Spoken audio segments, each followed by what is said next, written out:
Whether it's a youth, amateur, or professional sporting event, moms are the biggest fans in attendance. From orange peels at halftime to batter's box cheers, a mom's dedication is unmatched. This Mother's Day, show her how much you've appreciated all the support she's given you with 1-800-Flowers.com. Right now, when you get ahead of the Mother's Day rush, 1-800-Flowers will give you an exclusive 30 for 30 offer. 30 assorted tulips for just $30. With a bright and beautiful mix of orange, yellow, and pink blooms, these assorted tulips are guaranteed to make her smile. Assorted tulips are the perfect way to surprise all of the moms in your life. Wife, aunt, sister, grandma. Tulips from 1-800-Flowers are picked at their peak from premier farms and shipped overnight to ensure freshness. 30 assorted tulips for only $30. It's an amazing offer, but you have to hurry because it expires Tuesday. Just pick your delivery date and 1-800-Flowers will handle the rest. Don't put this off, guys. Order today from 1-800-Flowers.com. It's what Mom would want you to do. To order 30 stunning assorted tulips for only $30, go to 1-800-Flowers.com/Wingo. That's 1-800-Flowers.com/Wingo. Order today and save at 1-800-Flowers.com/Wingo. Offer expires Tuesday. Great news. There's a quick way you can save money. Switch to Geico. Geico could help you get great coverage at a great price. And it only takes 15 minutes to see if you could save 15% or more on car insurance. Go to geico.com today and see how much you could save. Mike Golic Jr., Trey Wingo here. How are we, boys? Doing well. Made it through the weekend, right? Yeah. How are you doing? Well, let me put it this way. Saturday at about 5:30, to quote LeBron, I'm burnt, man. You're burnt? Burnt. Didn't see you Friday. The voice was not a willing participant after Thursday night. Yeah. You had a LeBron James cramp-filled third quarter? I had a cramp-filled, kind of, exactly. All in the general throat region. Steve Keim, the GM of the Cardinals, he got on you pretty hard. He already red flagged you? He already texted me. Yeah.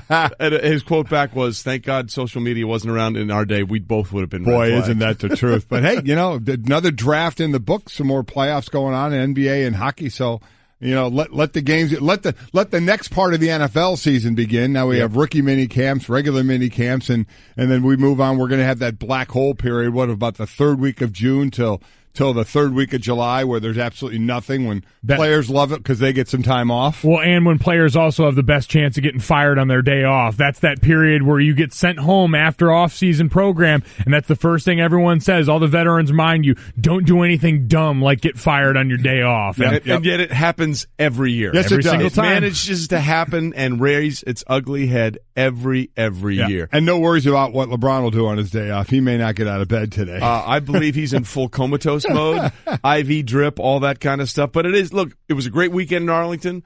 Draft was a lot of fun. By the way, kudos to everybody that put the show together, Golic and Wingo. The taco truck and the donut truck. It was fantastic, wasn't it? Yeah, that was it was the first time our the Golic Wingo bus was on the road. We do the show right by it. It's a backdrop behind our set, and we get these food trucks. And as Trey mentioned, there's nothing like a breakfast burrito, breakfast tacos, and then of course donuts in the morning. So our thanks to those two for coming by, and everybody that came out for it. A little chilly the first morning there. A little better the second morning. It was a little brisk. A little brisk, but it was enjoyable. It was a lot of fun. Really enjoyed it. Love traveling around on that bus. And that La Quinta, by the way? Yeah. That was a really nice hotel. You were in the workout room, weren't you? I was. I'm ripped. You're ripped. I was telling one of our friends, Jason Fitz, who famously toured with the band Perry for a long time. I told him we stayed at La Quinta in Arlington. And he said, you know what the running joke was with us on the road was that La Quinta was Spanish for near a Denny's. Yes. What did we eat at multiple Denny's, times? It was Denny's. a stone's throw away. You ate there twice. I ate there 3 times. Look, I went and man. worked out at Orange Theory after the show, and then went right to Denny's to protein load. It was fantastic. I'm telling you right now, if you want just a good breakfast, like what we all agree growing up, what was like the most awesome breakfast of all time, it's hard to top a Denny's. Yeah, it Grand is. Slam, baby. And there's so many different slams. That's the beauty. So of here's it. the thing. We're real quick on that, and the fans of the teams that were there that were also staying at La Quinta with us, who would go, different fans from different teams.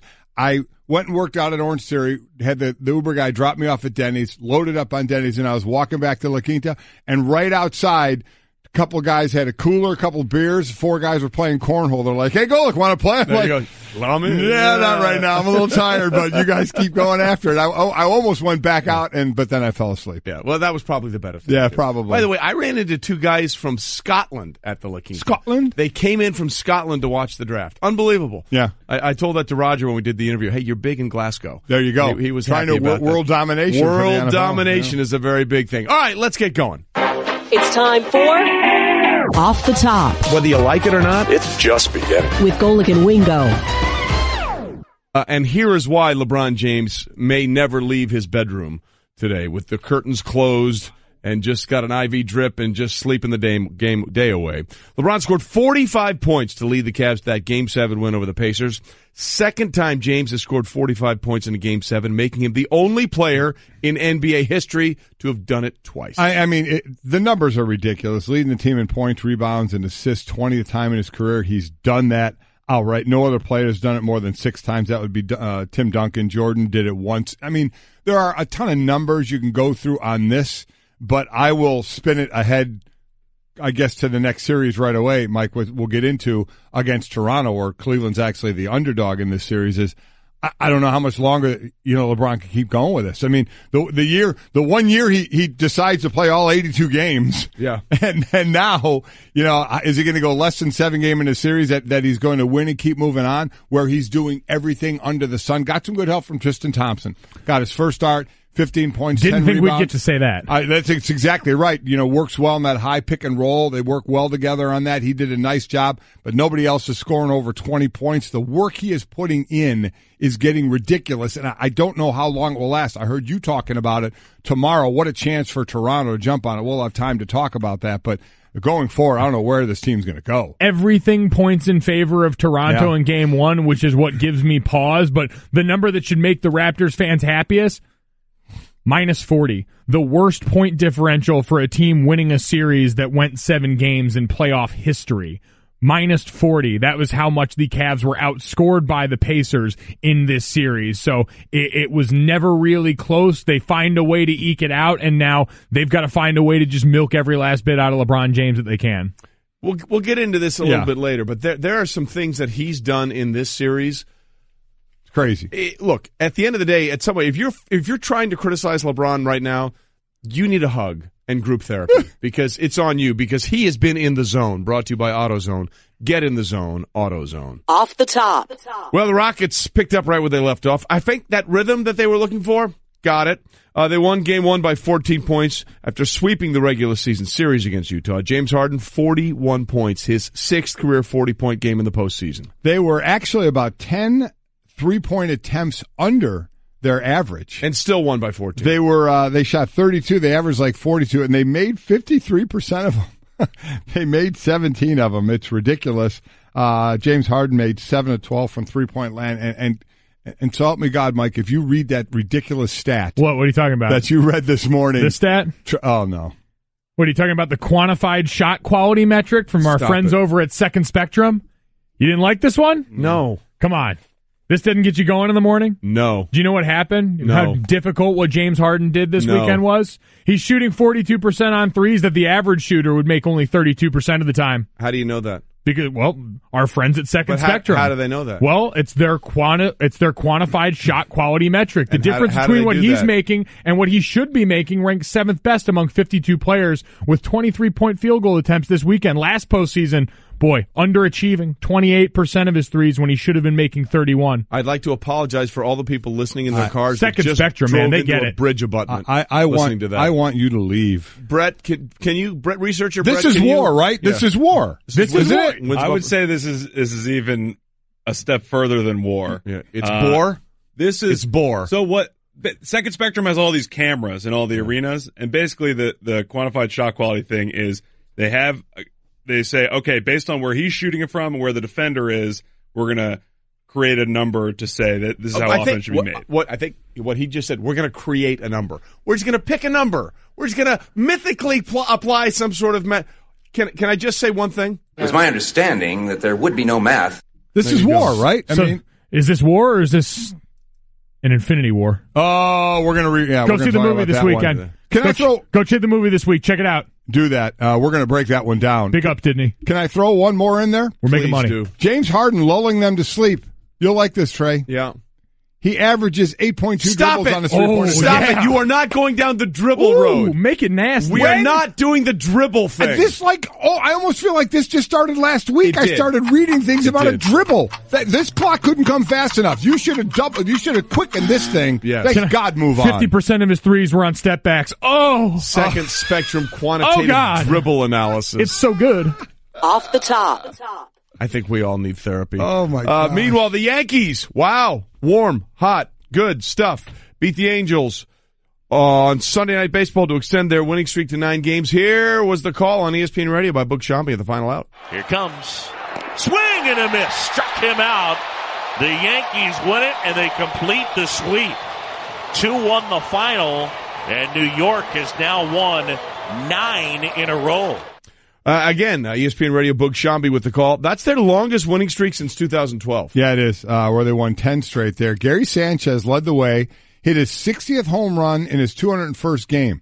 The only player in baseball history to reach that mark faster was his teammate Aaron Judge, who did it 197 games. In this 9-game winning streak, plus 46 run differential, 40 extra base hits, the ERA of 176. So, listen, they got it going on right now. They got different guys doing it, except for Stanton, who still struggles a bit at times. But, I mean... At times. Yeah. At times. Nice that he can get covered up by this, though. And this is the danger, and Trey, you pointed this out way back when we were all lamenting the Yankees' rough stretch. But this is the difficulty in trying to evaluate baseball on a game-by-game basis. The season is just too long to not give trends time to build up. And it's difficult, and I guess I understand sort of the plight of this because we love to embrace stars in every league, and you want to monitor what these stars are doing night in and night out. But in most cases, it's a fool's errand, and in baseball, it's heightened more than anything else with the longest regular season in sports. Well, look, the Red Sox got off to that ridiculously hot start, right? And they just were never going to lose. They're now 5-5 in their last 10. The Yankees are 9-1, and that unbelievable lead is down to just 2 games, and we haven't even hit May 1st yet. So, I mean, it's not a war. It's not an infinity war. It's a war of attrition. It feels like an infinity war. 162 games might as well be an infinity. Go see the movie this week. Infinity war of attrition. We're gonna have to talk about that. You're gonna have to tell me about that movie without giving it away. Oh, I have a great non-spoiler review of this movie. It was great. Everyone needs to go see it. There was as many superheroes as there are games in a baseball season. Or we could just talk about that later, as researcher Brett might say. Are we doing etymology this week? We doing that later? Yeah. All right, good. Want to make sure. Etymology, please give him the credit he deserves. Oh, yes, because you know what? You know what Brett's lacking for on this show? Yeah. Credit. Here we go. All right, no, we're good. Off the top. Kill the buzzer.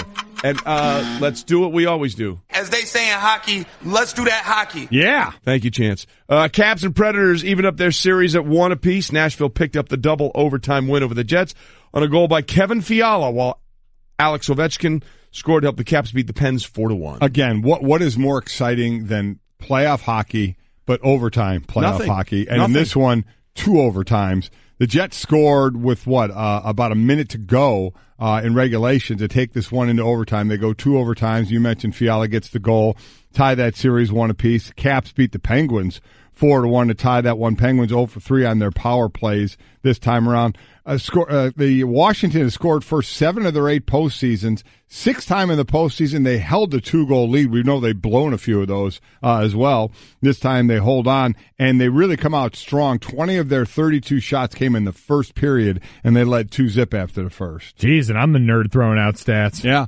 Good Lord. There was some controversy that Pens-Caps game. There was a goal that was waved off that a lot of people are disputing. There was a hit in that game that a lot of people were calling dirty that to me just looked like a bang-bang play. It's unfortunate the way it ended up, but getting sandwiched between Ovechkin and another one of the Caps players. Just one of those that happened too quickly. No controversy in Nashville. Drinking beers off Catfish is back. I am going to, one way or another, find a way to work that into a bet with you guys. We've got to figure out a way to do it because I need to watch. Drinking beer, losing it off a Catfish, right? I'll do that. What's the issue? You go. What? Was I not here the other show when both of them balked at the idea of drinking beer out of a catfish? You said drinking it out of the catfish. Is there a difference? Yeah, I'll lose it off a catfish. Absolutely. I have no problem with that. All right, well, I want it out of the catfish now. All right, fine. All right, I'm all in. whatever you want. Well, when did this change all of a sudden? When did you guys grow spines? We have no idea what you're talking about. What you're talking about. Literally, No I clue. think that you're making conflated things one up. show with another show. Hit the button again or something. Off the top. Oh, really? Off the top.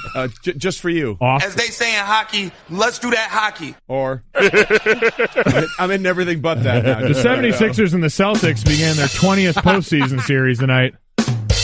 Off the top. Do that hockey. The 76ers and Celtics began their 20th postseason series tonight. The most series meetings between two teams in NBA history. Yeah, the second is Celtics and Knicks 14 times. Third is Celtics and Lakers 12 times. And tied for third is Celtics and Hawks 12 times. Yeah. Celtics are in there an awful lot. Well, that's just it. The Boston Celtics play a lot of postseason games. In the, let's see, in the 50s it was 6 times. In the 60s it was 4 times. However, since they met in 85, they've only played 2 times. The last time being in 2000. And I am so looking forward to this series. And kudos to Boston. Again, we know that Gordon Hayward's been out all year, but without Kyrie, you know, what they've been able to do. Now, the Celtics won 3 of the 4 meetings against 76ers. Kyrie was around for all of them, though. And when Joel Embiid is playing, they're going on, 11 straight wins when he's on the court. I just think the 76ers are going to be too good in this one.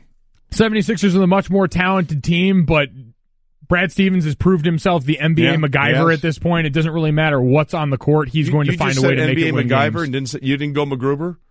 Well, I wanted to use. I'm slowly learning that I've got to feed you guys things that you'll understand. Yeah. Well, so I know you guys speak MacGyver. You don't necessarily speak MacGruber. Well, you were just so passionate in your defense of MacGruber the other day. I'm shocked that you didn't go there. I mean, listen, it seems counterintuitive, much like using the smaller end of the celery stick, but you get. What? That's a deep cut MacGruber reference for my real diehards out there. Yeah. That's you know right. what? The 4 people that love that movie probably got that reference. I'm actually one of them. By the way, Jaylen Brown doubtful for game 1. Got that That's going to be a problem. Heard you got that hammy. They said he could have come back in the game if they needed him. I'm like, when I saw that, I'm like, no, he's not coming back in the game if they need him. He is not. So that's what happens tonight, and we'll see what happens there. That is Off the Top. Golic and Wingo, presented by Progressive Insurance, protecting your small business. It's a big deal. Cover what you've worked so hard for. Visit ProgressiveCommercial.com. And speaking of covering what you've worked so hard for, clearly that was the case with LeBron James. As we said, second time in a Game 7 he scored 45 points. That has never happened before in NBA history in a playoff game. And Ty Lue knows this was basically LeBron carrying us into the second round. It's hard to put into words, but, that's why he's the best player on the planet. He put us on his back and just scoring the basketball, facilitating, just being aggressive. I think getting their bigs in foul trouble a lot throughout the course of this series by attacking the basket and just getting to the free throw line, putting a lot of pressure on their defense. So he did it all for us this series. When he says he did it all, let's be 100% clear of what he's talking about. This was the 20th time in which LeBron James has led his team over an entire playoff series in points, assists, and rebounds. 20 times he's done that. Next highest on that list, Tim Duncan with 6 times. Mm-hmm. Larry Bird next with 5. That's ridiculous. Yeah. So he's done it basically 3 times as often as Tim Duncan and 4 times as often as Larry Bird. I don't want to go back and say the rest of this team is as bad as the Cavalier team that he took to the finals against San Antonio when San Antonio swept him out. I don't think that the rest of his team is that bad, but as far as the help he's getting, I mean, I'd have to go back and look at that series, and what they were doing and how much help he got from those guys because he's just not getting it. Nobody else scoring 20 points. I mean, it's getting ridiculous. Well, and I think defensively, too, I forget if it was Dave McMenamin or Brian Windhorst, one of the guys who's usually always closest to this situation, pointed out those teams were at least good defensively. Like, those guys made up for not scoring on offense by at least playing defense. Right. What does this Cavs team have? Neither. I mean, it's got to be the worst statistically defensive team left in the playoffs. One of the historically the worst out there. I saw points per 100 possessions are up around like 111. They've been god awful all year, and this has been the last 2 years now for this Cavs team. So the one change they made, Tristan Thompson made his first start this playoffs. He hit 5 of his 6 shots. He did have 10 rebounds. We talked about earlier the high pick and roll. He runs well with LeBron. He certainly provided them with a little bit of a spark, on both sides, really. Right. Him scoring 15 points and pulling down then the 10 boards. But, Man, I mean, as I said, LeBron playing 82 games and then doing all he has to do in this one. You heard him mouthing to I don't know who it was to in this day that he's playing the whole game. He's playing the whole game. All game. But he didn't, obviously, when it cramped up a little bit and couldn't play the whole game. But he still played, over 43 minutes of this game after, as we mentioned, 82 games. He played every game in the regular season. I don't know where the expectation keeps going here. Well, look here. Adding on to that stat we talked about with leading and points, assists, and rebounds, Michael Jordan did that once, by the way. Now, granted, obviously there were other players on the team. We understand that, but the shoulder, the burden LeBron is shouldering is unreal. And this is the first time that LeBron's team has won a playoff series in which no other player on the team ever scored 20 points one time.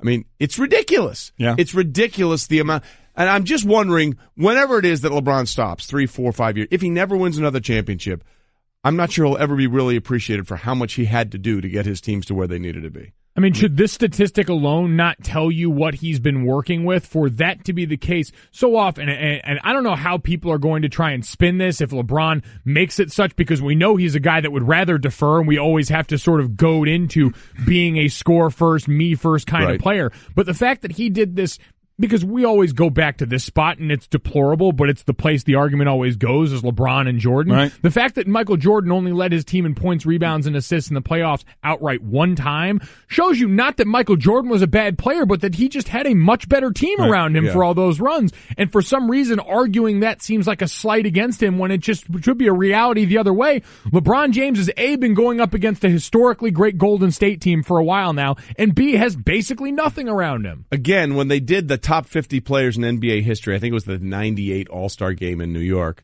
Scottie Pippen and Michael Jordan were both there. Yeah. Okay? They were both on that team. Oh, by the way, then you had, whether it was Ho Grant or Dennis Rodman, unbelievable rebounders on all those Chicago Bulls shooters teams. like Paxson and Kerr. They had all the elements. Yeah. I mean, people are talking about these super teams that, with Bosh and Wade. You had two of the top 50 players in the history of the NBA with Michael Jordan and Scottie Pippen. And now, of course, the question is, can they do to Toronto what they always do to Toronto? LeBron was asked about that because that series starts Tuesday night. He was asked about it Sunday, and he was not ready for that question. I'm burnt right now. I'm not thinking about Toronto right now until tomorrow. I'm ready to go home. I'm tired. I want to go home. LeBron, I'm so tired. I understand your pain. So tired. Just so you know, I understand your pain. And again, boy, if Toronto can't get the Cavs now with LeBron, they may never get Oh, him. man, the little brother, the big brother. This is the chance. This is the chance when you hit that certain age, big brother, little brother, where the little brother actually gets one over on him. This is about as good a chance as they're going to have. Burnt home court advantage. If not now, Toronto, when? If not now, when? Love scoring amazing hotel deals? Then you've got to get the Hotel Tonight app. Forget scrolling through never-ending lists of hotels. Hotel Tonight shows you a select list of incredible deals at hotels you actually want to stay at. And even though the name's Hotel Tonight, you can book up to 100 days in advance in top destinations and up to a week in advance everywhere else. Want to get those deals? Yeah, you do. Download the Hotel Tonight app now. I'm a one-trick pony. Literally. I show up at kids' parties and act cute. That's pretty much it. So excuse me for being bitter. When Geico says not only could we save you money on car insurance, but we do more. Like give you 24/7 access online, over the phone, or even via our award-winning mobile app. Well, ooh la la. Aren't they multi-talented? Hey, I said organic carrots. Geico. Expect great savings and a whole lot more. You got red flagged. Oh, well, if Keim wants to go there. Yeah. Keimer and I go back a few years. Yeah. There are a few stories we Again, can that's tell. why it's good social media wasn't around when we were all growing up. Huh? Keimer? Yeah. Keimer. Steve Keim. Keimer, my guy. That's his guy. My dude. L. Fitz. Oh, man. It's that Arizona connection. You know what it is? The nicknames, they runneth over. No. You know what it is, Junior? When you get it, when you've been around long enough and you know people long enough and you're comfortable with those people and they're comfortable with you, you can do those things. No, man, I like to show everyone our friendship. There you go. I'm going to figure out a good name for you. The Wingster. Wings. The Wingster. Isn't that what Marcus Spears went with? Wings? He went with Wings. Yeah. That's fair. Wingy? That's fair. I like Wingy. Wingy. You like that? All right, makes me hungry. Tommy like Wingy. I like Wingy. Tommy boy. Golic and Wingo on ESPN Radio and ESPN News, presented by Progressive Insurance. All phone guests join us on the Shell Pennzoil Performance Line. But now it's time for Straight Talk. Brought to you by Straight Talk Wireless. Best phones, best networks, no contracts. So the draft is in the books. One for the ages. Ratings through the roof. Once again, ESPN led the way, denying all comers. We were happy about that. And it was just an amazing event. It really was. The 5 quarterbacks that went in the first round, that's only happened 3 times in the history of the draft. It was the first time ever we had 4 quarterbacks go in the top 10. And the first round was really unique. We started with a Heisman Trophy winner, and we ended with a Heisman Trophy winner. Yeah, how about it? In Lamar Jackson. So when all is said and done, guys, and Senior, I'll start with you. Which team do you think did the best? Well, I mean, I look at a team because one of the big things we look for in the NFL now is versatility. So I look at a team like the Chargers, and I know Louis Riddick liked them as well. Derwin James, incredibly versatile, the safety out of Florida State. Nwosu, the outside back from SC. Justin Jones, the 3 technique from North Carolina State. Kaiser White, the safety from West Virginia, another versatile type of a player. So I kind of like the route they went. I thought at the top of the draft, you look at a team like the Giants getting Saquon Barkley. I mean, they need a running game, but it's more than that. I mean, you can't just say we got Saquon Barkley to help our running game. We know we need a running game. You can't just get a running back out of college who's going to run the ball. I mean, it's kind of like we saw him go in the 7th round, Mike, right? Bo Scarborough, the big running back from Alabama, who when you watched him run in college, you're like, wow, this guy's a beast, but he's a runner. And he went in the 7th round. He's not that versatile running back that you do. That's what Saquon Barkley is. So he's going to help the running game, but he is going to help the receivers as well by lining up in the slot, by out of the backfield, catching the ball, blocking as well, and then getting Will Hernandez in the 2nd round. That guard, that's first round talent you're getting in the 2nd round. I know they want another lineman as well. But those, from a top-heavy standpoint, you got arguably the best player in the draft, and you got a guy in the 2nd round that was first-round quality in Hernandez. So I look right at the top of 1st and 2nd round, not 2 picks in the 1st round, 1st and 2nd round.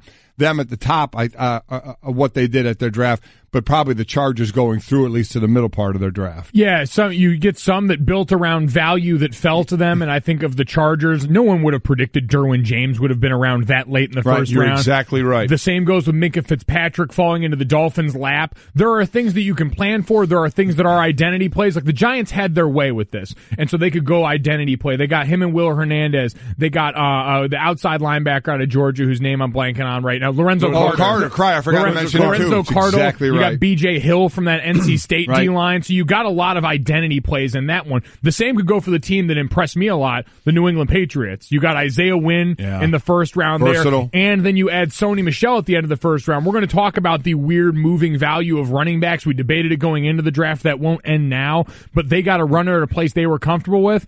And then, let's all be quite frank. You're going Braxton Berrios here, is that what you're doing? The Patriots won the draft doing the Patriot thing. They sent one small slot receiver to Miami, and they plucked another one right out of Miami to replace him. By the way, don't miss. Who graduated from the business school there with a 3.91 GPA. Pretty impressive. Smart guy. That's what I was curious, by the way, of the Patriots, that they said we needed to draft a quarterback. They needed to draft a quarterback in this draft, and the quarterback they drafted was Danny Etling out of LSU. Right? I mean, it's a little surprised that was the one. Kind of surprised that was the one. I was wondering, maybe, like Julian Edelman was a quarterback that they drafted out of Kent State, turned him into a slot receiver. I don't know if that's a possibility for Danny Etling. Danny Etling's that future Patriot that's probably going to start 2 or 3 games for your favorite team somewhere else in the next couple of years. I thought that one was interesting. But no, I thought the Patriots did a really good job. Yeah. But to that point about some players being available because of what other players, other teams passed on. I mean, look, Vita Vea is a hell of a player. Yeah, he is. There's no question about that. But to me, the Tampa Bay Buccaneers really needed the back end of that defense to shore up. And Derwin James was a perfect guy for them. And they went, they got Bo Allen in the offseason, run stuffer. Right. Vita Vea is going to be a run stuffer. Yes, Joe McCoy is going to be a run stuffer and a pass rusher as well. They got Jason Pierre-Paul. I was surprised that at 7, the Bucs, or rather, not at 7, excuse me, where were they? Where were the Bucs? They were 12. 12. They were 12. Yeah. Mm-hmm. Because they traded. That's right. They traded with Buffalo. That with Derwin James still there, that they went Vita Vea. That surprised me. They went 2 cornerback. They had 2 picks in the 2nd round. They went 2 corner. They had actually 3 picks in the second round. 2 of those were cornerbacks for him, and then in the fourth round they went safety, so they did go the back half, but not – well, I'm with you. A versatile guy like Derwin James being available there, 12. It was amazing how we talk value is going to be the overwhelming buzzword used today around the draft. Upside, value, whatever you want to, and value was tightness. Really created by, in my mind, it started with one team. It was the Avalanche created. We knew they're going to affect the top 5 picks, but the Cleveland Browns, by selecting 2 players at 1 and 4 that people did not expect them to select, all of a sudden made Sam Darnold available in a spot we didn't expect, made Bradley Chubb available in a spot that we didn't expect, and so the cascade of value created from those 2 picks was staggering. Well, you know what was surprising, and Trey, because Dorsey's been around for a while, and we thought, okay, Cleveland got him. This is kind of this old school, the scout guy, the way he looks at talent, and the thought process has always been you take the best player available, you don't worry about need. Yeah. And while I saw when Cleveland 4 and when Denzel Ward, the cornerback, who's going to be a very good player. Well, and I made sure I said that on Friday. I like him a lot as a player, what he can do from that position. And listen, if you can help shut down in the secondary, that can help your pass rush as well. I had said I know Cleveland likes the depth of their defensive line. A couple guys on that line, and obviously they have Myles Garrett. They like other guys on that line, and they felt that they needed more help in the secondary. Because I would have a hard time believing you have Denzel Ward rated higher overall as a player than Bradley Chubb. Right. So and Steve Keim came on later on the show on Friday and talked about you take best player available. Needs change all the time from now to camp to the season. So take the best player. Cleveland didn't do that. I mean, they took a guy again who we don't want to short Denzel Ward. I think he's going to be a really good player, but the thought process is you take the best player available, and that was Bradley Chubb. So if that in fact is the case, then they didn't make that pick correctly, but they felt Denzel Ward is going to help them, so I'm cool with that. And as I said about Baker Mayfield, if they had him rated as a top quarterback, then they absolutely did the right thing.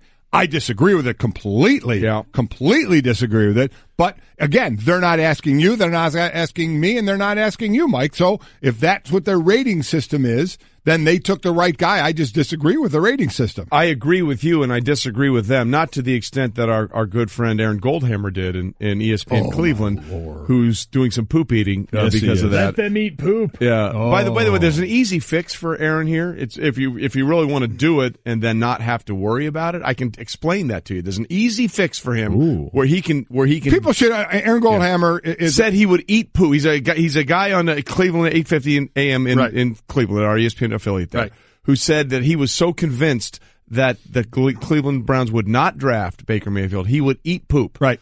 If they drafted Baker Mayfield. They drafted now him. He's got to eat the poop. Yeah. However, there's an easy way around this for him. We'll get to that one. We'll tell you what that is. And by the way, talking about poop eating, that's clearly Straight Talk. Yeah. Brought to you by Straight Talk Wireless, nationwide coverage on America's largest and most dependable 4G LTE networks. Wow. So we'll get to the easy way around that for Aaron, plus a couple more thoughts on other teams that did pretty well in the draft and why kickers should never be your hype guy. We'll get to that after this. AARP can help you become your healthiest self. It's why we offer health tips for your body and your brain. So take on today and every day with AARP. Learn how at takeontoday.aarp. We'll get into the bitterness a little bit between Ricky Rubio and Russell Westbrook. After Game 4, somebody's tune changed a little bit after what he said he was going to do before Game 4. Are you coming on that novel story brewing then? Your experience for the readers and twists and turns. Everybody learns the hero's journey isn't always a happy one. Hear the similarities. Sports Center, brought to you by 1-800-Flowers.com. This Mother's Day, show your biggest fan just how much she means to you with 30 assorted tulips for $30 from 1-800-Flowers.com. To order, go to 1-800-Flowers.com, click the radio icon, enter the code WINGO. The offer does end Tuesday. Okay, so we were talking about our good friend in Cleveland, Aaron Goldhammer, who said that he would eat poop if Baker Mayfield wasn't indeed the first overall pick of the Cleveland Browns. And congratulations to the times that we are in. It's poop eating time. Poop eating time. Season. Now, there's a way around this that I think where he could satisfy the requirements. Okay. But I think that some people would say he's skating on a technicality. Okay. Have you guys ever seen the movie The Bucket List? No. With Jack Nicholson and Morgan Freeman? I have not. Okay. Well, anyway, Jack plays this horrible. They both have terminal cancer, right? And they go around the world to see all these different places. Right. And Jack Nicholson is a huge coffee fan, And there's this one coffee that he likes so much. It's very expensive from Africa called Kopi Luwak. It's Kopi Luwak coffee. Oh, right. I know wonderful, where you're going. wonderful coffee. Very high end. Everybody loves it. It's the greatest. Costs a lot of money, blah, blah, blah, blah. But Morgan Freeman knows how they make Kopi Luwak, Right. and Jack Nicholson in the movie does not. Well, what they do with the beans, they ferment the coffee beans with monkey poop. Right. So it's all blended in together into Right. the coffee. Right. So, Aaron, if you wanted an easy out, just get some Kopi Luwak coffee and you will have satisfied the literal requirement of ingesting poop. Boy, that would really be skirting, though, wouldn't it? Yeah, no, you talk about skating by to take. I would disallow that if I was his governing It's body poop on this. eating. You do it any way you can. No, everybody at that station would negate that. I was going to say, I need to see poop become a part of you orally. That's what I need to see. Well, that's what this is. You'd still be, I mean, where do you think you drink coffee from? Your nose? I'm not seeing the poop. I'm seeing coffee then.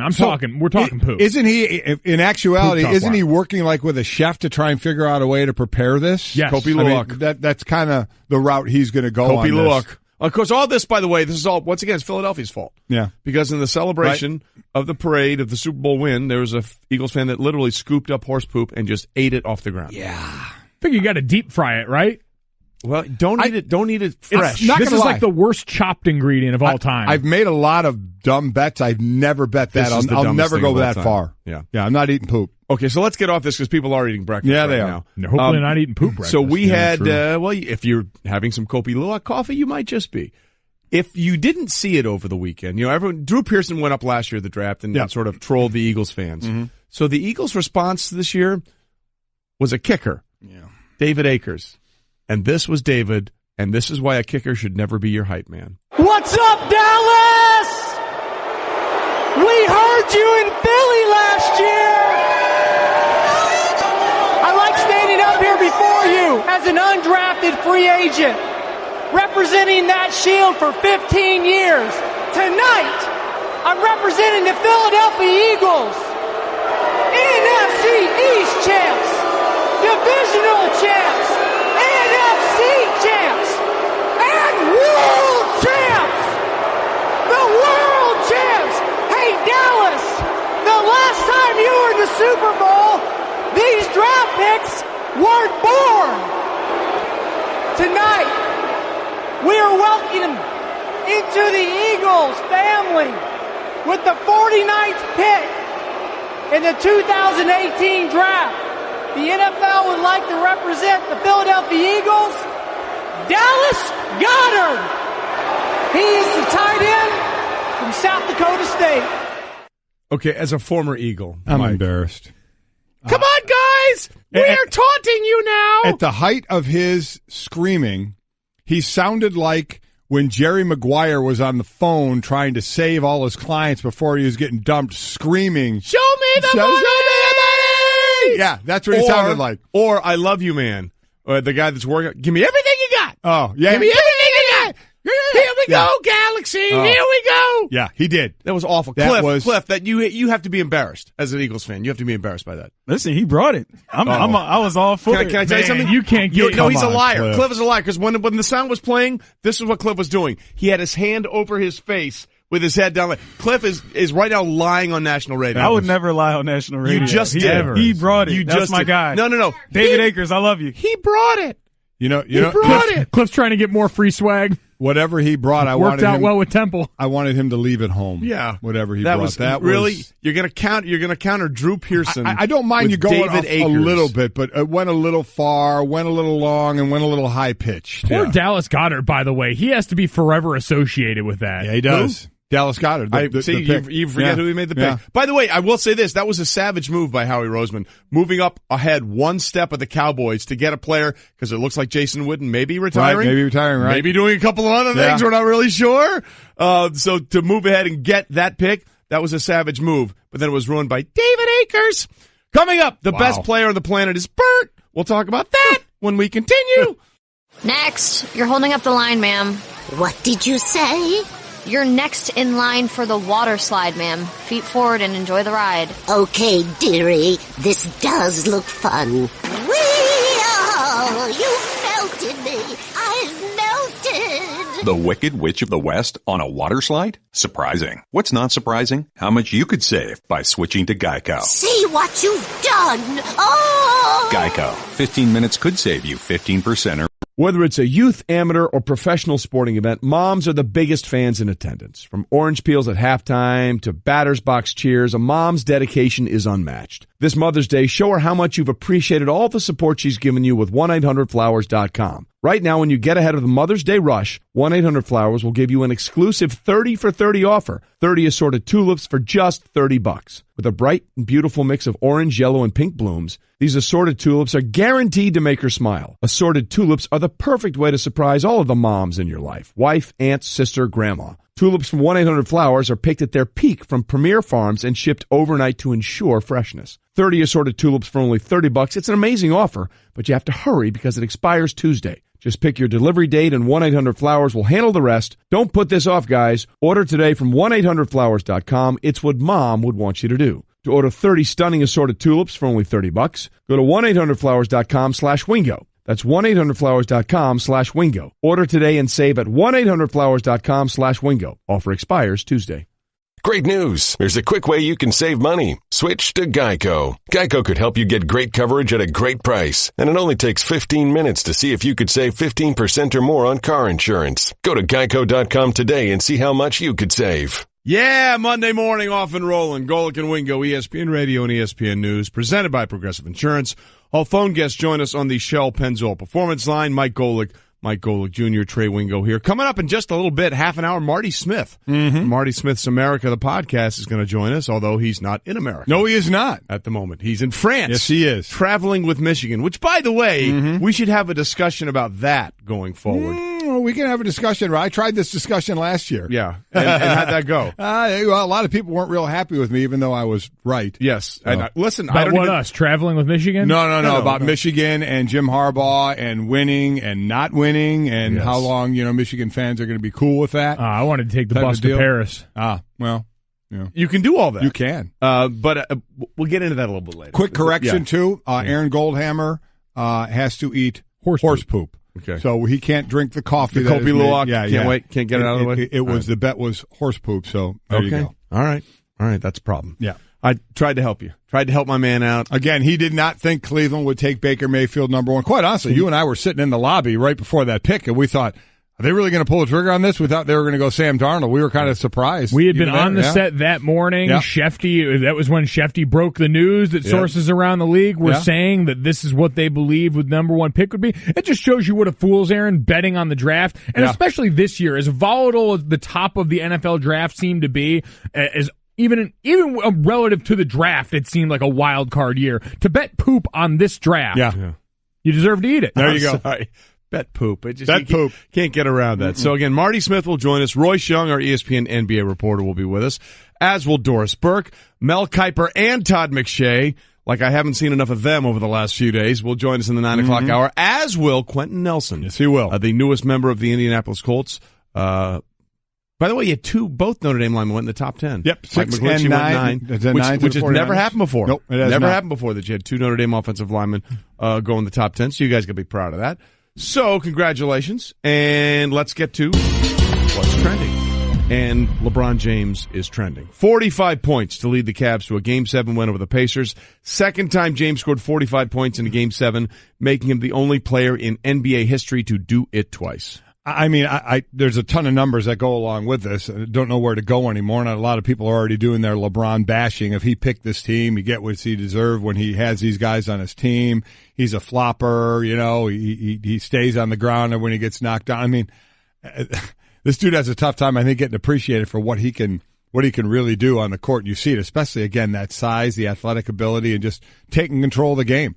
And that's exactly what he did in this game and in this series. And now they're facing a team who they have the number of, but it's the best chance Toronto's going to have in a long time to knock off LeBron. Yeah, the roster turnover seems to keep getting brought up, this idea that now because LeBron James doesn't have another superstar on his team, it's his fault. And we talked about it, youth length, athleticism, all the things that we associated with this new lineup change. It ended up being like when the batteries are out in your remote and you try and change one of them and get a little bit more juice for a while because you can't afford a whole new new set of batteries. That's all this was. Like, you got enough of a charge to get to where you are now, but it's by no means a fully functioning remote. I got to say, of all the pretty good analogies you were going to give, I was not expecting that one.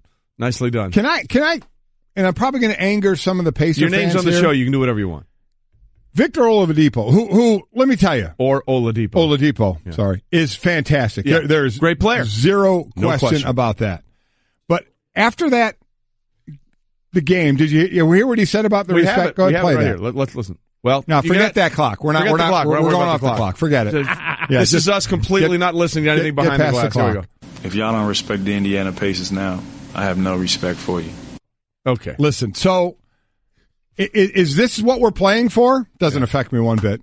Is this what we're playing for? Respect? Right. Yeah. I mean, what are we doing? Okay, we respect you more. Enjoy your vacation. Yeah. This is pro sports, Victor. This is pro sports. It's all about moving on and advancing. It's not about, do you respect me now? It's about, how did you do? You had a chance to beat a team that has basically one guy and you didn't do it. You've been crying that, everybody, not you, but the fans all year. We've only been on national television one time. You don't know how good we are. We're going to knock off the Cavaliers. Well, you had your chance. You didn't.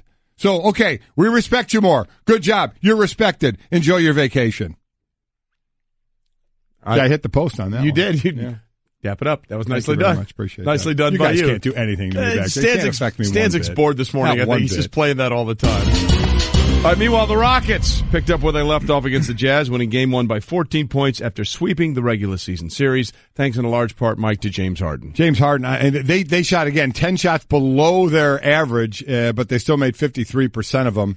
They've got Utah's number in this one. I heard you this morning, Mike. You think Utah may get 2 games, possibly just 1 game in this one. This is another one where you just match them up. As good as Utah was in that first series, Houston's just a better team. Houston is a better team, and Houston got more whole. They got Mbahumute back for this game after the shoulder injury. I think you just wanted to say that name. Yeah, exactly. It was like Vita Vea from you. Exactly. And so you had that, and on the other side you had Ricky Rubio, who we had seen go out and do well enough to frustrate the, at that time, reigning MVP and Russell Westbrook in that series. So a big enough blow for them to where I think if he can get back for this series, they can steal a game, maybe 2. But Houston, when they're operating at this high level, they know it. They're hard to beat.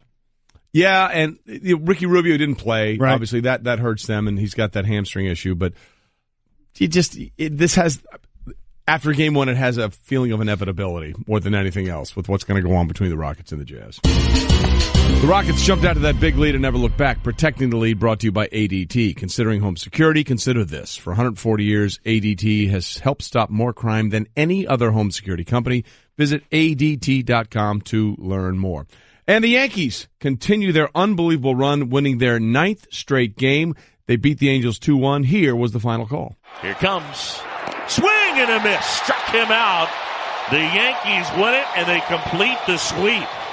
2-1 the final, and New York has now won 9 in a row. Boog Shambi on the call on ESPN Radio. Their longest winning streak since 2012, Mike. Yeah, Gary Sanchez, 60th career home run in 201 games. Only one player's done it faster. That's his teammate. Aaron Judge did it in 197 games. So plus 46 run differential, 40 extra base hits, all kind of numbers. Again, it's baseball, so there's all kind of numbers. Bottom line is they're now have the second best record in the American League behind the team that's ahead of them. And the Red Sox still 2 games ahead of them right now. But as we mentioned, 9-1 of their last 10, 9-game winning streak going on. We'll see how far they can take this. They have the bats from different players, though. Sanchez has been the guy as of late. 1.76 ERA as well from the pitching staff in this win streak. So they're hitting on all cylinders right now. Yeah, they're doing what you'd expect, though. It's they're still early, by the way. Leading the league in runs per game, like with the lineup that we talked about with this team going into the season, that's what you'd expect. And now we've got enough of a sample size to where we've seen that borne out. So again, it'll do what baseball does. It'll wax and wane, but this is the identity we expected from this team right now. We know they've got other worries outside of the batting order that we knew was going to find its way. Nice series coming up with the Astros starting today. Absolutely. Yeah. By the way, I love the fact that you went wax and wane. Nicely done. That was very good, Junior. Giancarlo Stanton had a hit last night, and the difference continues to be home and away. Giancarlo at home, a 182 batting average, slugging .333. That's terrible. On the road, hitting .330 and a .605 slugging percentage. Okay. So he's still not comfortable in the in his new stadium at Yankee Stadium. We'll see if that changes. Do we know if he has all his furniture in his? Well, his we're working on that. yet? That's been the biggest issue. Could he get his furniture where it needed to be? Golic and Wingo was presented by Progressive's Home Insurance. Getting a quote is easier than ever. Okay, lots to get to here, including a little bit more in the draft. We talked about some of the teams that you guys thought did very well, and we'll get to the Infinity War spoiler in a moment. But we will do the draft first, and the couple of teams that you really like, you like the Chargers, yes, right? Definitely. You really like the Chargers. Yeah. You made a very salient point about the Patriots doing very Patriot-like things. Correct. I mean, Rashad, I have to say, I was very curious that Rashad Penny was the first-round pick of Seattle. Yeah, I was surprised with Sony at that Michel as well. sitting there. Yeah, you know, and you know what Russell Wilson's going to continue to do this year? Run for his life. Run for his life. Yeah, I mean, they really did that. Is. I really thought they'd try and. I think they drafted one offensive lineman late in the fifth round. Yep. They took the kid Jamarco Jones out of Ohio State. Yeah. I was really surprised they didn't draft an offensive lineman before then. Yeah, not a bad pick with Jamarco Jones, a decent pass protector in an Ohio State offense that demanded a lot of it. But you're right. For a team that's invested, I think, more draft capital in the last 5 years on offensive linemen than any other team, Seattle's been right up there. It was surprising that right now, as deficient as it is, you wouldn't continue to just hammer away at that. Well, look, when they won the Super Bowl, they had more invested in that O-line than anybody, and it's been gone the other way, and that's one of the reasons they didn't make the playoffs this year. Again, every offensive touchdown but one last year was off Russell Wilson's arm or legs. That's an impossible ratio, and it can't continue. So there are a couple of other teams I thought that did really well. One of them that I thought sent out their GM the right way, or GM sent himself out the right way, and that was Ozzie Newsome. This was his last draft after 22 drafts as the GM of the Baltimore Ravens. First of all, getting Hayden Hurst, the tight end, Garnet Thor, the big red machine, out of South Carolina, was a perfect situation for them. But then to go back into the draft and get Lamar Jackson, the quarterback at Louisville, with the 32nd pick in the first round, I thought was a brilliant move. Yeah, again, the significance of going into the first round to get him is the fact that you have that fifth-year option. It's a team option. So you get that extra year. Once you get into the second round, it's 4-year deals for the player. So you get Lamar Jackson on that fifth year. And I know they have Joe Flacco, who certainly hasn't been the elite quarterback when the old elite conversation was going on a few years. RG3 was brought in there in the offseason as well. And Lamar Jackson, who to me is one of, I know a lot's going to go on Baker. We talk about Baker and Lamar as, wow, what are we going to get from these guys kind of out of the norm, don't check all the normal NFL boxes of the quarterbacks, and Baker went number one, so we look at him first. But Lamar's a guy I really have an eye on of how they can use his abilities in an NFL functioning offense. I think can really be something as long as he doesn't get crazy and take off running too many times. Yeah, this one's interesting. Baltimore really loves them some tight ends, huh? They went back to the well for Mark Andrews in the third round. This has been a team that big kid from Oklahoma. Yeah, he's really a pass catcher. Yeah. That's what he is. He's not a blocker. Yeah, and Hayden Hurst is a willing blocker, not willing participant. Not a great blocker, but a willing blocker, especially when you hit him off the line of scrimmage. The curious pick there for me, and one I understand had appeal there because of the lineage. Yeah. Orlando Brown, his dad Zeus played there. It's cool that they get that, but when you match up the marriage there were two O-line picks that I think between the marriage of player and O-line coach specifically, probably not going to yield the desired results in all this. No, I agree, and I don't think anybody cost themselves more money at the Combine than Orlando Brown, with just a disastrous showing all the way around. Yeah. You wish the best for the kids, and it's a great story, right? Because he's from Baltimore. He grew up there because, as you said, his dad played there. Orlando Zeus Brown, longtime NFL lineman who tragically died far too young. He had some sort of kidney disease that no one actually knew he had. So you wish the best for Orlando, but that was somewhat of a curious selection. I will say I loved what Denver did. I loved what the Broncos did. Couple of things there. I don't think they were expecting. Well, one, it fell to them. Yeah. I mean, you're welcome. Yeah. Thanks to what Cleveland did, passing on Bradley Chubb at 4. And you can match up Bradley Chubb with Von Miller. Look, you can say what you want, whether you like Bradley Chubb or not, but a guy that I really respect, our insider, Louis Riddick, believes that Bradley Chubb grades out more favorably than Myles Garrett, who was the number 1 overall pick last year for the Cleveland Browns. Right. And he had the ankle injury that limited his time, but once he got in, he proved what a player he was. So now you're going to take Bradley Chubb and put him opposite Von Miller. I mean, that's very similar to Bradley Chubb opposite DeMarcus Ware, and that's how the Broncos really won Super Bowl 50 with those two guys. So I like the first pick. And then their next pick, Cortland Sutton, the wide receiver out of SMU. A lot of people thought he was going to go in the first round. Yep. Big-bodied kid, 6'3", 220 pounds. Maybe a little bit too much of a body catcher right now, but he can go get the football, so there's amazing upside there. And then you get Royce Freeman. I bet he's going to be the starter week 1 because they got rid of C.J. Anderson. This kid had more rushing touchdowns than anyone in the history of the Pac-12 and only had Charles White more rushing yards than him in the Pac-12 out of USC all those years ago. So I thought they did a really nice job. And they get a guy like Josie Jewell, the inside linebacker from Iowa, who doesn't have great speed, but all he does is tackle everything that he can see. I thought the Broncos had a really, really good draft. Yeah, when it starts to you that way of a guy like Bradley Chubb falling to you, I mean, that's again, remember, Buffalo had a trade set with Denver to jump up there, but once Bradley Chubb fell to Denver, like, there's no way we can trade out of this one. We got to take Bradley Chubb. Cleveland didn't pick who and ended up with that. I thought staying in that division, one of the more curious drafts, and one that's going to fall, it's going to be boom or bust. It started off on a limp. I thought the worst pick of the first round was by the Raiders. That Colton Miller pick in the first round at offensive tackle. Again, no fault of the kid, but it's where they drafted him. You overdrafted him with an offensive line coach in Tom Cable, who is, I'm sorry, lost the ability to say a guy who develops offensive line, raw offensive line talent. We hadn't seen any of that development in recent years in Seattle. He had been converting defensive linemen for a while, but anyone who's in Seattle is looking over. As soon as I saw that pick, I remembered that Tom Cable was their O-line coach because that reeked of a Tom Cable pick. So you had that, but you've got the ultimate boom or bust. You got Arden Key in the third round out of LSU, who had a weird season last year, started off coming back from injury after had 12 some off-the-field issues that he didn't really want to address. But 12 sacks in 2016 is production that's hard to ignore. And then Maurice Hurst out of Michigan. It all, and that one, it's terrible for the kid because it all hinges on that heart that was a focus of so much of his offseason prospect. But that was a first-round quality player you got in the fifth. In the fifth round. And again, his health is the number one thing, but he's been cleared. He had the heart issue that obviously backed off. A lot of teams backed off because of it, but it's cleared to play, and you just hope nothing comes up from that at all. But just from a football talent, you're right. A fifth round, you got a guy that's a first round talent, so that could really hit for you. Though I agree with you, the first round person, the person they picked in the first round, to me wasn't the pick. No, Colton Miller. I agree. And the thing about Hurst is it was pretty clear that the medical stuff took him off a lot of teams' boards.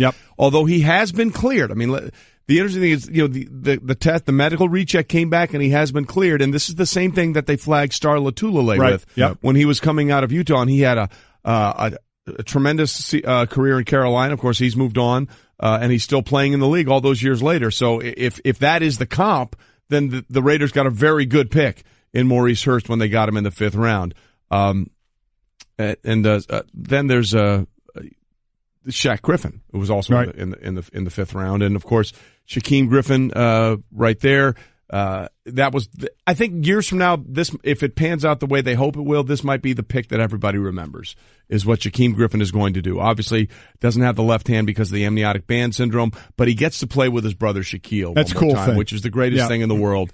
For those that don't know how tight these two are, Shaquille had, his dream was to play at Miami, the University of Miami. He got scholarship offers from Miami and Florida, everywhere, but he wouldn't go anywhere unless they offered his brother Shaquem.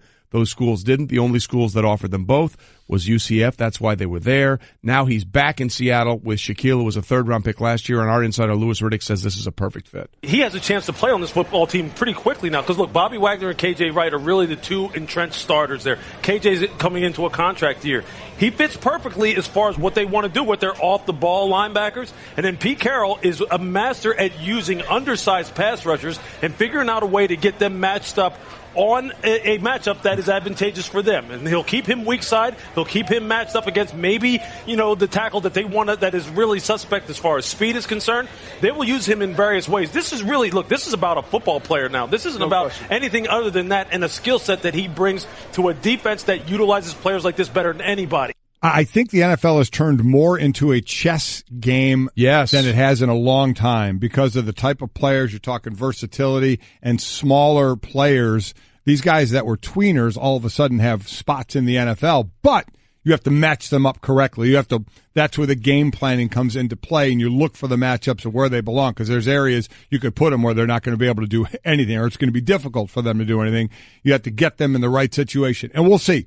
Well, we know he'll be a special teamer right off the bat. How will he be in situational play on defense? given that opportunity, depending on the matchup that's in front of him. Yeah, Seattle's been creative with undersized guys at a lot of different positions for a long time on defense, so this is a spot that's willing to embrace that, and I think you heard Pete Carroll during the draft talking about it. Seems like a guy who is also willing to embrace just what a special thing this is. Right. So it'll be great. We'll see how that plays out. It could be one of the great picks in the draft if he plays the way he did at UCF. Okay, Junior, you got to run, so the platform for the next 90 seconds is yours. Give us your spoiler alert, non-spoiler alert, Avengers Infinity Wars review. Yeah, with something this big and impactful, I think you have to give people an extra amount of time to get through the spoiler area of this. But if you haven't seen this movie yet, make it a part. And people always ask what movies you need to see before. You need to see damn near all the Marvel movies, especially any movie involving Thor, especially any movie involving Iron Man,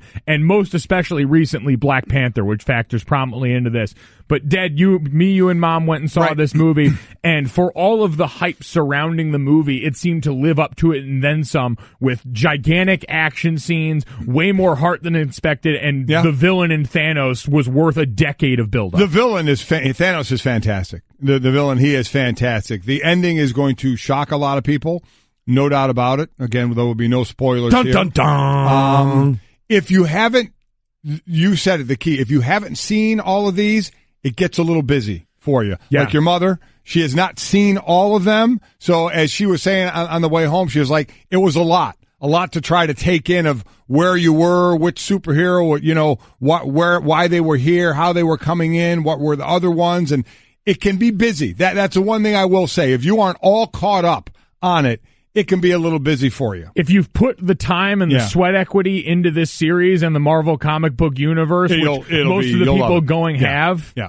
I have a question. Yes. I have a question. How do you put in sweat equity sitting on your butt watching a movie eating sugary snacks? Oh, you'd be surprised. Oh, Trey. yeah. You work more than you think. How is that sweat equity? The same way you put in sweat equity hosting a draft show. There's a lot more that goes into that. Trust me. There's a lot that goes into the Marvel comic book universe that you will see when you see the movie. So be sure to check it out. Big movies for the character Thor, Spider-Man, and Thanos. Those are probably the three primetime performers in that. We all look forward to your future sweat equity in movies. I'm never sitting in a chair. You said, sweaty chairs. Those are sweaty chairs. All right, Junior, get out of here. Coming up, the one football team you need a passport to follow. Here's a little insider travel secret. There are tons of empty hotel rooms out there just waiting to be booked. That's why there's Hotel Tonight. Hotel Tonight partners with awesome hotels to help them fill their unsold rooms, which means you get incredible deals. And even though the name's Hotel Tonight, you can actually book up to a week in advance and up to 100 days in advance in top destinations. So download the Hotel Tonight app to start scoring better deals at better hotels now. Ryan! I don't know how else to say this, so I'll just say it. What is it, Linda? I think we should see other people. Are you breaking up with me? On a roller coaster? Well, we do have a lot of fun. Maybe we should stay together. An emotional roller coaster? Surprising. What's not surprising? How much you could save by switching to Geico. I just need a little me time. Geico. 15 minutes could save you 15% or more. Golic and Wingo with you on ESPN Radio and ESPN News. The one-man celebration. The Marty Party continues. Marty Smith. Well, good morning, boys. That's right. The party's in town.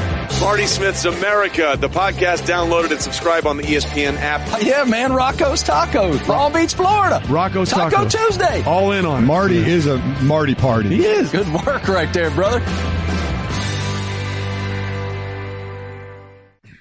And that's our subtle way of letting you know that Marty Smith, our intrepid ESPN reporter and the host of Marty Smith's America, the podcast, is now joining us on Golic and Wingo this morning, although Marty Smith's America makes no sense, of course, this morning, because, Marty, once again, you are traveling overseas in France with Michigan. It appears to be raining in France, and you appear to be fully ready for the weather. Boys, it's raining sideways here in Paris. We're getting pelted. But it is not dampening our spirits. We're in something called the Square Michel Louise or Louise Michel. I'm sure I mispronounced that. Forgive me. French, not my strong suit. We're having an awesome time here with the Wolverines. And we just left a paintball tilt with Coach Harbaugh and the boys where my team lost again. And I'm telling you, We knew from the second we showed up in this country that they had it in for me. Every single player and every single coach that addressed us, they were like, Marty Party, you playing paintball? Hey, Marty Party, you playing paintball? Hey, man, you playing paintball? I got my rear end kicked in Rome last year in paintball, and this morning was a complete disgrace. My team was ousted in the first round. You have a huge target on your back. I don't blame you. They're always going to shoot for the media first. I don't think there's any doubt about that. So this trip, Marty, with Harbaugh taking his Michigan team overseas like this, what is he looking to get out of trips like this? Unequivocally, it is a worthy cause. And I know that, Mike, he's gotten tremendous criticism after last year when he took the team to Rome. But we've been immersed with him. We were immersed with him there, and we've been immersed with them here. And it is giving these young men a global perspective on life. It is showing them the world. And yesterday was the greatest example yet. Yesterday was one of the most emotional, fulfilling days I've ever had professionally. To go to Normandy Beach, to go to Omaha Beach, to the American Cemetery there, to be there with that team, hear taps played and the national anthem, and see Coach Harbaugh stand up in front of his team and deliver a message, the likes of which he's never delivered to any team he's ever coached. That being, what a privilege and what an honor it is to be there to pay respect to the greatest generation, the men and women who died to preserve our freedom and pave the way for that freedom. And to see young men who are 19 and 20 and 21 years old feel that moment and be brought to tears. Chase Winovich is an all Big Ten football player. When I spoke with him after that event yesterday, it was all he could do to not break down and cry. Coach Harbaugh's father, Jack, broke down and cried. And speaking with those two in the aftermath of that, it was amazing. And to hear them say, we can talk about it all day. We can read about D-Day in history books. We can discuss it around the table at our homes. But until you step on that soil and you feel that moment, you cannot fully respect what it was. And it was a wonderful moment. I was emotional about it all day long. Thought about my grandfather who was in Patton's Third Army. Got to speak about that with Coach Harbaugh and his father. And it was amazing to have that moment. And I will say this one thing about Harbaugh. He is a very intense dude. But this is twice now that I've seen him completely stripped emotionally. The first was when he had the opportunity, he and his wife Sarah, last year in Rome, had the opportunity to pray with the Pope. And then yesterday, to see him with those crosses in that cemetery and be moved to the point where he had no words to describe those emotions. Yep. It's a wonderful thing. Vulnerability is a wonderful emotion. And I've gotten to see that from him twice. Well, Marty, I know what you're talking about as Marty Smith joins us from Marty Smith's American Podcast, traveling with the Michigan Wolverines football team. We took our kids to Normandy in 2006. It's an overwhelming experience. You can't even begin to describe it for people that haven't been there. We broke down in the parking lot when we saw two veterans dressed in their military uniforms greeting each other. It's on the must-do list if you ever have the opportunity. So I know exactly what you're talking about. It's really it's an overwhelming experience, and you can't really describe it unless you've been there. As for on the field with this Michigan team, Marty, consider that education, though, fellas. Yeah, no, you're right. Consider that education that these young men are getting. They're getting a great education at the University of Michigan. They're having the opportunity to play football together, and as Mike Golic will tell you, there are very few bonds that are forged that are deeper and tighter and more long-lasting than that built between the lines. But I'm telling you, and I told the team this myself, when they are 30 years from now, when they get together at reunions, not only are they going to be talking about those wonderful moments together between the lines, they're going to be talking about Rome and Paris and what they experienced here, because it's putting deep roots within their lives together. It certainly is, as Marty Smith is with us on Marty Smith's America podcast, traveling with the Michigan Wolverines in France. Let's talk quickly on the field here, Marty. It was ruled that Ole Miss quarterback Shea Patterson will be eligible to play for the Wolverines this season. What's been the feeling around the team about that news? Everybody's thrilled. Trust me, everybody's thrilled. Shea Patterson is a football player, and I actually spoke with him. I forget what morning it was. Forgive me. We haven't slept very much here, so they're all running together. But I spoke with Shea after that decision came down. And he told me the two overwhelming emotions that he felt were a new appreciation for the game, because when you wonder if you're going to get to play or not, back to vulnerability, there's a vulnerability there, and a fear and a wonder. And then there was the relief of the fact that he's going to get to play right now immediately. And that doesn't bode well for Golic's Notre Dame Fighting Irish, against whom the Wolverines open the season. He's a very good football player. And if you ask around, a lot of people will tell you he's probably the most talented quarterback Jim Harbaugh has had since Andrew Luck. He's a really good player. Wow. That's putting it high up there. We'll see how that plays. I don't think Mike is too concerned at this point about that game. Oh, I'll be concerned then in time, but not just yet. All right, Marty, we know you're busy. We know it's raining, and we know you got your butt whooped in paintball. So we appreciate you joining him this morning, Marty. Thanks. Thanks, Marty. Thank you, fellas. You're the best. Appreciate it. I tell you, look, for all the stuff that goes on with the Michigan program, does anybody have it better than Marty?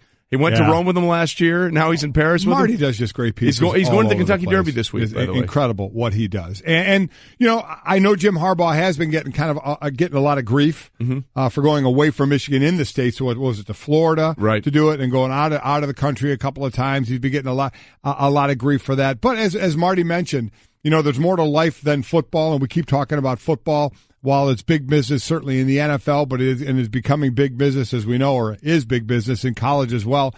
It is nice to put these young men in a position to learn more about the world and about life around them. So I think from that respect, I agree with Marty that the trip will be great, and these guys will remember that. But then there's the business of football.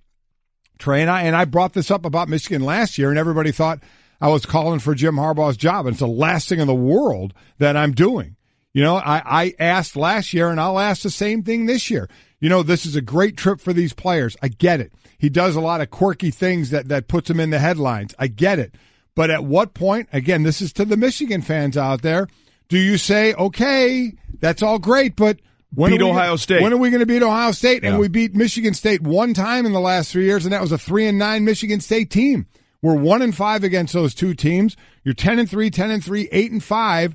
When are we beating Ohio State? When are we beating Michigan State with a winning record? When are we playing for the Big Ten championship? I mean, those are fair questions to ask for a program like Michigan. He certainly has turned it around. There is zero question about that.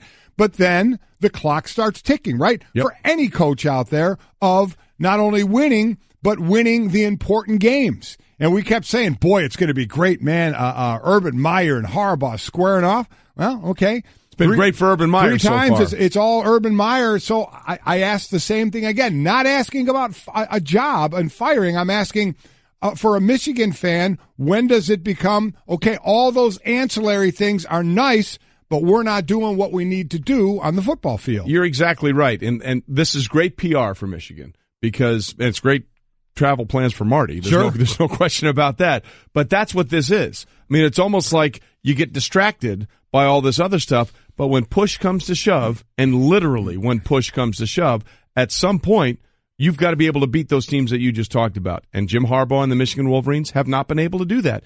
And while it's great, and they're paying, especially with what they're paying him, okay? Right. You're paying him to do better than finish third in your division every year, which is basically the best that they've been able to do. This is all wonderful, and I'm all for people having their horizons expanded and understanding. Look, Normandy was one of the most meaningful things I've ever done in my life. I highly recommend it.